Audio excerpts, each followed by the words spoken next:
So that was always part of the idea for Hayek, was like, you need to convince the opinion makers in society. He called them the secondhand dealers in ideas. He's like, you've got the intellectuals, then you've got journalists, publicists, you've got maybe even filmmakers, you've eventually got philanthropists who can fund the think tanks. So it's about capturing this like narrow band at the top of civil society. And once you capture them, you can say, let's make a bunch of new laws and keep the masses basically in check. So they, even if they want to do this or that, we'll have changed the laws, we'll have locked in austerity, we'll have locked in, open tendering and cost cutting, whatever it is, to make sure that they don't let their socialistic tendencies loose. By the 1990s, this guy Murray Rothbard, who I write a lot about there, who is incidentally sort of the patron saint of Javier Milei, Argentina. By the 90s, Rothbard says, we've had this upside down, actually.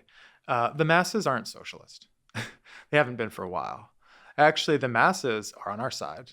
The masses believe in the wisdom of the market. They believe in getting theirs. They believe in competition. They believe in individual enrichment.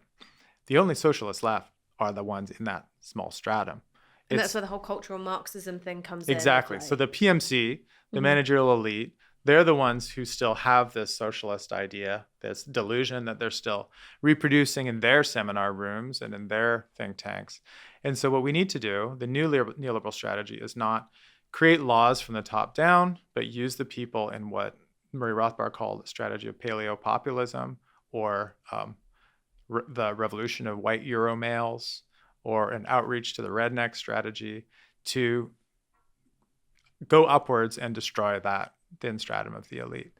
So this is total reversal of what we assume to be the neoliberal strategy. And it also leaves that question of who the elite is in question, right? Because on the one hand, it seems to be quite like equalizing. Hey, we're all in this, it's the people against the elite.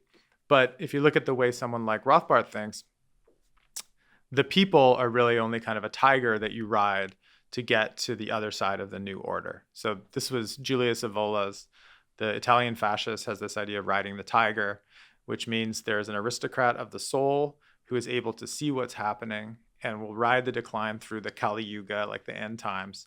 And at the end, they just hop off the tiger and then build something new in the ruins. And that's the sort of the Dominic Cummings, the, possibly Steve Bannon as well, the sense of like, okay, well, you've got the like huge swathes of the country has been left behind and ultimately, been made poorer by globalization, even if you're accounting for the impact of being able to buy cheaper goods. I think for the average American without a college degree, they're $2,000 a year worse off because of free trade agreements with lower income countries.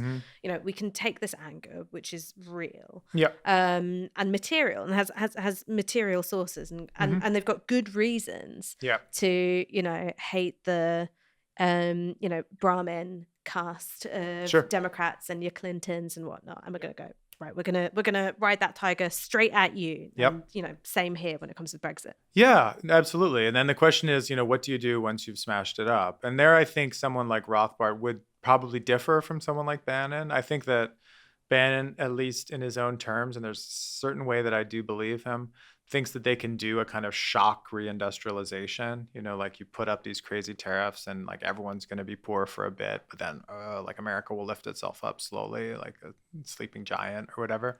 Whereas someone like Rothbard and the more extreme characters in the book aren't confident of that happening at all. They basically take for granted that the whole country isn't going to make it, basically, that there will be a culling of surplus populations once the welfare state is truly gone.